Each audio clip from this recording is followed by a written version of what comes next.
সবাই, আশা করছি সবাই অনেক ভালো আছেন। সকলকে ঈদ মোবারক। অ্যান্ড ঈদ মোবারক জানিয়ে শুরু করছি আমার নতুন দিনের একটি নতুন ব্লগ। অনেকদিন হয়ে গেল কোথাও ট্যুরে যাওয়া হয় না। আমি জাস্ট বাসায় থেকে থেকে একদম বোরিং ফিল করছিলাম, তো হঠাৎ করে প্ল্যান করে বেরিয়ে পড়লাম ট্যুরের উদ্দেশ্যে। আমি সমুদ্র অনেক বেশি পছন্দ করি, আর যেহেতু মালয়েশিয়ার আশেপাশে অনেকগুলো সি বিচ আছে, তো আমাদের আজকের ডেস্টিনেশনও ছিল সি বিচ। মালয়েশিয়াতে অনেকগুলো আইল্যান্ডই আছে, তবে Pangkor is the most beautiful island in Malaysia. And আমার একবারও যাওয়া হয়নি, তো this is the first time আমি যাচ্ছিলাম পাংকর আইল্যান্ডে। কেএল থেকে মোটামুটি 3-4 ঘন্টার একটা জার্নি, আর যাত্রাপথে এই সুন্দর ওয়েদার দেখে এত বেশি ভালো লাগছিল।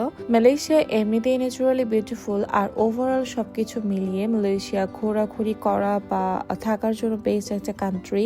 আমি না অনেক রোডের ভিডিও করেছি, কারণ এত সুন্দর লাগছিল প্রকৃতিটা, মানে পুরো একদম ছবির মতো সুন্দর, তাই আমি ভিডিও না করে আসলে পারিনি। যাত্রাপথে এই অপরূপ সুন্দর দৃশ্য দেখতে দেখতে কখন যে 3-4 ঘন্টা হয়ে যাবে এটা একদমই টের পাওয়া যায় না। সো মোটামুটি আমরা কিন্তু লুমুটের কাছাকাছি চলে এসেছি। আরো বেশি সুন্দর লাগছিল এই রোডটা দেখতে।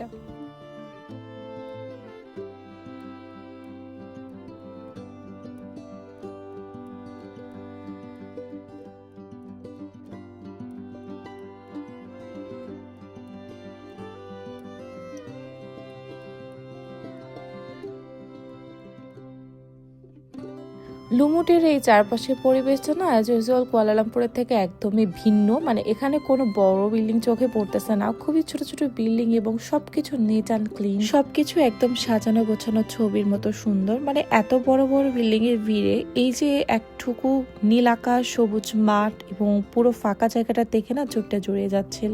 বেশ অনেকটা লম্বা জার্নি করার পরে আমরা অলমোস্ট চলে এসেছি মেরিনা জেটের কাছে। আর এখানে ফার্স্টে কারগুলোকে পার্কিং করে নিতে হবে, অ্যান্ড দেন হচ্ছে গিয়ে জেটের ভিতরে ঢুকতে হবে।